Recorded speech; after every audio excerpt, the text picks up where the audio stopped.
देख रहे हैं जगाधरी विधानसभा का अर्जुन माजरा गांव चौधरी जसविंदर जी के निवास स्थान पर पूर्व मुख्यमंत्री चौधरी ओम प्रकाश चौटाला कुछ ही क्षणों में पहुंचने वाले हैं। आपको बता दें कि चौधरी जसविंदर शुरू से ही इनेलो पार्टी को समर्थन देते आ रहे हैं और सच्चे सिपाही बन रहे हैं। आप देख सकते हैं फूल मालाएं लेकर उनके स्वागत व अभिनंदन के लिए यहाँ पर मौजूद हैं। आइए बात करते हैं जसविंदर सिंह जी से, क्या कहना चाहेंगे। आज आपके निवास स्थान पर पूर्व मुख्यमंत्री ओम प्रकाश चौटाला जी पहुँच रहे हैं। हाँ जी जी, क्या कहना चाहेंगे। आज पूर्व मुख्यमंत्री पहुँच रहे हैं। बस हमको बड़ी अच्छी खुशखबरी है जी, बड़ी खुशी है कि हमारे घर पहुँच रहे। कभी हमारा गाँव कभी किसी लिस्ट में आई नहीं। कम से कम ये तो पहचान है, अपने वर्ग की तो पहचान है जी। अब एक ही अकेले आदमी ऐसे हैं जिन्होंने अपने वर्कर की पहचान है। कार्यकर्ता से मिलना, हाँ, घर जाते हैं, नहीं ज़्यादा अपने पहले भी देखे होंगे। इससे पहले आपको सूचना भी दी गई थी, चौटाला जी आ रहे हैं, किसके थ्रू सूचना मिली थी या उन्होंने खुद फ़ोन किया था? नहीं, उन्होंने खुद भी फ़ोन किया। अब एक फ़ोन भी आते हैं जी। और दिलबाग जी अपने जो भोपाल भट्टी जी हैं, जो अपने ज़िला के वो हैं जी, तो जैसे चरण सिंह जी हैं, तो इनसे इन्फॉर्मेशन मिलती है और ऊपर जाते हैं जी, हम मीटिंग में जाते हैं सारी बात। गाँव के सम्मानित बुजुर्गों, माताओं, बहनों, नौजवान साथियों और इंडियन नेशनल लोकल पार्टी के प्रति समर्पित निष्ठावान कार्यकर्ता साथियों, काफी लंबे समय के बाद आपके बीच में आने का मुझे अवसर मिला है। 2005 में जब हमारी सरकार चली गई थी, कांग्रेस पार्टी की सरकार ने एक साजिश और षड्यंत्र करके मुझे 10 साल के लिए जेल भिजवाया। कसूर मेरा ये था कि हमारी सरकार में 3,210 पढ़े लिखे युवकों को नौकरी मिली। जिन बच्चों को नौकरी मिली उनकी तो और नौकरी दिलाने वाली सरकार की मुखिया को 10 साल की सजा हो। और फिर बड़ा दुष्प्रचार फैलाया गया कि चित्रौला तो जेल में मरेगा और इंडियन नेशनल लोकल पार्टी खत्म हो जाएगी। लेकिन आप बधाई के पात्र हैं कि मेरी गैर हाजिरी में अपने सेंट्रल को पहले के मुकाबले में ज़्यादा मजबूत बनाया। ये मैं नहीं कह रहा हूँ, विरोध पक्ष के लोग भी इस बात को मानते करते हैं। संगठनात्मक दृष्टि से इंडियन नेशनल लोकल पार्टी का कोई आपके संगठन का परिणाम है कि आज राष्ट्र में बहुत बड़ा परिवर्तन होने जा रहा है। हमारा ये देश कृषि प्रधान देश, इस देश की अर्थव्यवस्था केवल खेती पर टिकी है।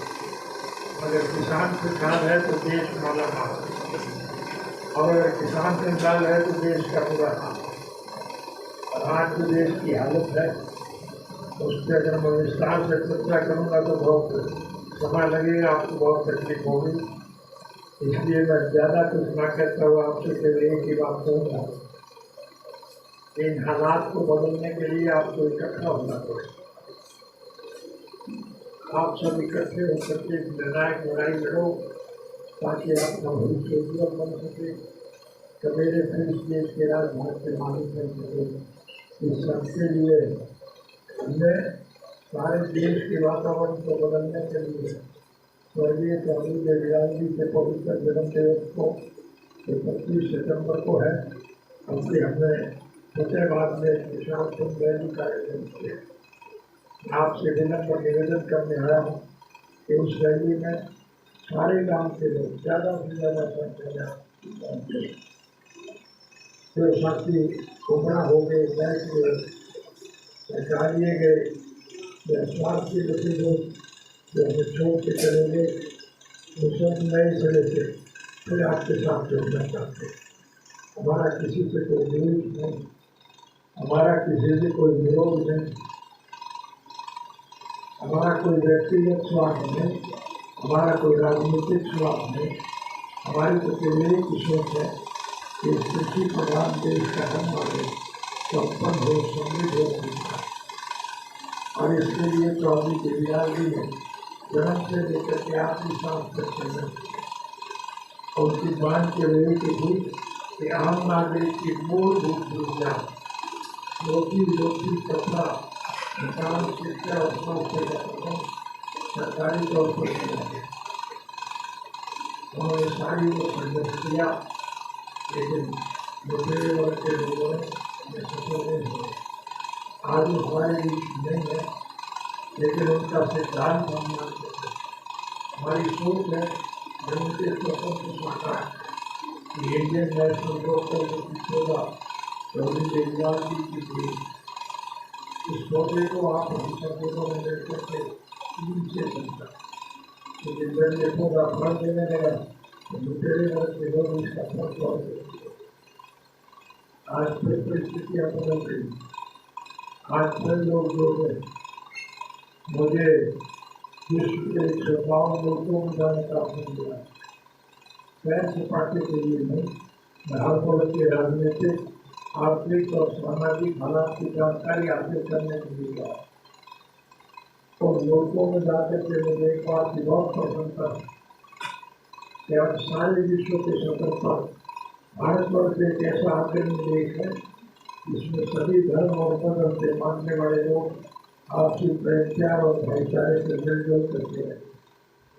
हम अपने तीज त्योहार, होली, दिवाली, ईद और क्रिसमस सब मिल करके मनाए। लेकिन दुर्भाग्य से देश में कुछ ऐसे लुटेरे लोगों ने जिन्हें सत्ता का सुख होने की इच्छा थी, हमें जात पात धर्म मजहब के नाम पर आपस में बांटने का काम,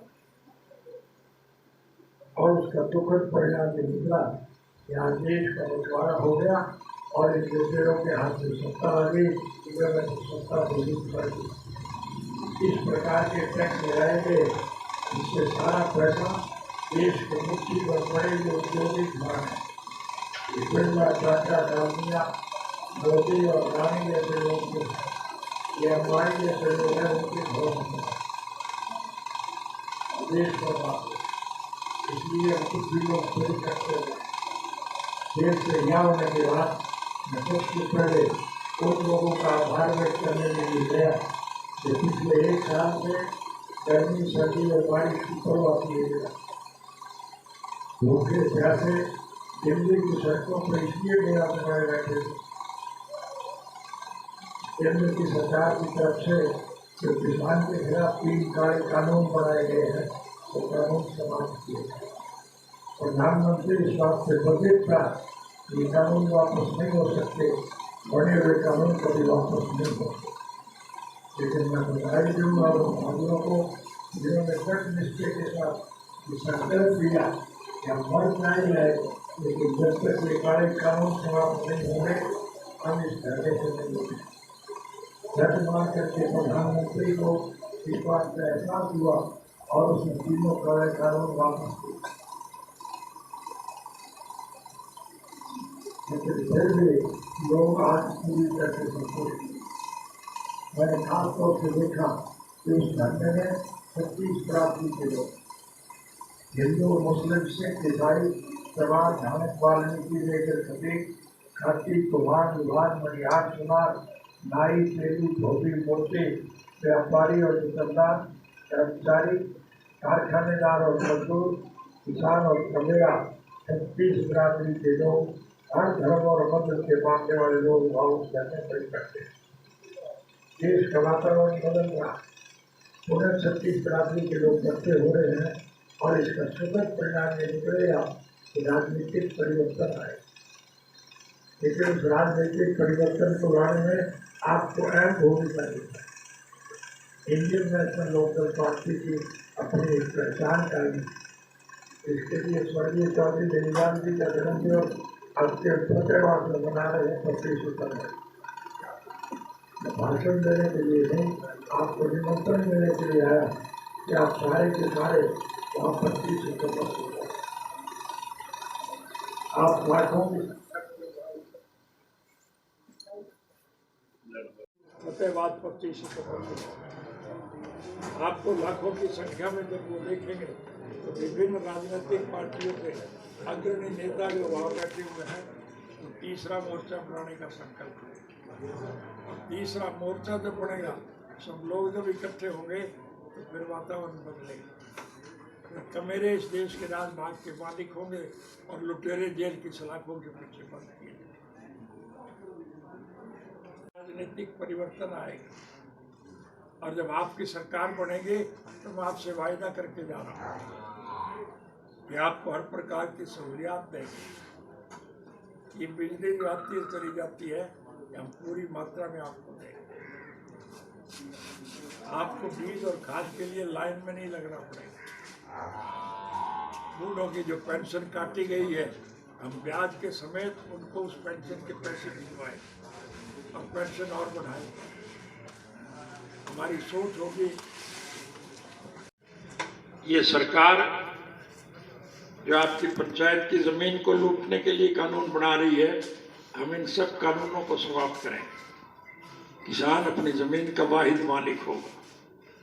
डीजल और पेट्रोल के दाम जो निरंतर बढ़ रहे हैं,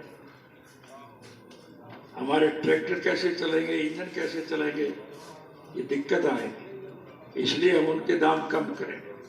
इस सरकार ने हमारे डीजल पेट्रोल जो हम इस्तेमाल करते हैं उसके तो दाम बढ़ाए, और हवाई जहाज में जो तेल जलता है उसके दाम कम किए हैं, क्योंकि उसमें अमीर लोग सफर करते हैं, उनको कम पैसा देना पड़े और हमें ज्यादा पैसा खर्च करना पड़े। ये इस सरकार की नीति है। इसलिए हमारी सरकार आने के बाद ये बिजली जाएगी नहीं, आपको 24 घंटे मिलेगी। प्रभु की कृपा है आप पर, तो वैसे भी सारे हिंदुस्तान में मैं फिरा हूं, आप जैसी फसल कहीं भी नहीं। और ये आज की बारिश जो हुई है, इससे आपकी फसल पूरी तरह से पकेगी। लेकिन हमें यकीन नहीं है कि ये सरकार हमें इसका पूरा भाव देगी। हम जो उत्पादन करते हैं वो तो बंदे हुए लूटते हैं, और फिर हमारी उपज के सामान से जो चीज बनती है उसको महंगी करते हैं। आपका गन्ना सस्ते में लूटते हैं, लेकिन चीनी के दाम बढ़ते हैं। आपका सरसों वगैरह जो है वो बंदे में लेते हैं, लेकिन उसका तेल तेजी से बिकता है। चने, मूंग, मोट ये जो सस्ते में लेते हैं, लेकिन दालों के दाम बढ़ते हैं। ये नीति है इस सरकार की। इसलिए इस सरकार का पतन करना अति आवश्यक है, और इसके लिए 25 सितंबर की रैली, विशालतम रैली आपकी होनी चाहिए। लाखों की संख्या में जब आपको वो देश के अग्रणी नेता देखेंगे, तो फिर तीसरे मोर्चे का गठन होगा, और चुनाव जब होगा तो फिर आपकी सरकार बनेगी। और आपकी सरकार जब बनेगी तो फिर आपकी सारी दिक्कत और कठिनाइयां दूर हो जाएगी। 3210 बच्चों को नौकरी देने की वजह से मुझे 10 साल की सजा हुई। अब की सरकार बनने के बाद हम हर बच्चे को निःशुल्क शिक्षा देंगे, और शिक्षा प्राप्त बच्चा अगर बीमार हो गया तो उसका इलाज मुफ्त करवाएंगे। और वो बच्चा पढ़ लिख करके जब योग्य हो गया नौकरी के लायक, और अगर उसके माँ बाप ने किसी कारणवश वोट चाहे कहीं भी दिया हो, हम उसमें वोट की राजनीति का दखल नहीं आने देंगे। हम हर बच्चे को नौकरी देंगे, चाहे बाद में मुझे फांसी टूटना पड़े। मैं यही आपसे कहता हूं। सारी सहूलियात हासिल करने के लिए आपको एक निर्णायक लड़ाई लड़नी। प्रजातांत्रिक प्रणाली में जनता के सहयोग और समर्थन से सरकारें बनती हैं, और फिर चुनी हुई सरकार की जिम्मेवारी होती है कि वो जनहित के कामों में रुचि ले, लोगों की मूलभूत जरूरियात पूरी करे। और जो निकम्मी सरकार ये सब कुछ करने में सक्षम ना हो, फिर उस सरकार को बदलना जरूरी है।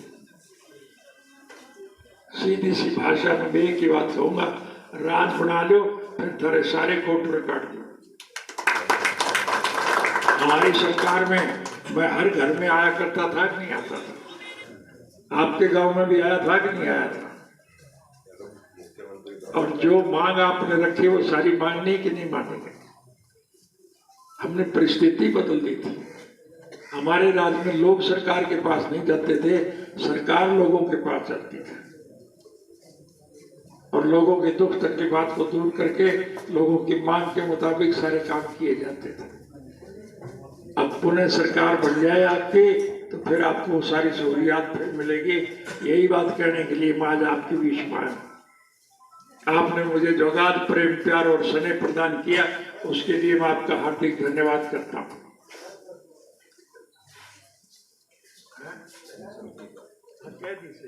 आपने नहीं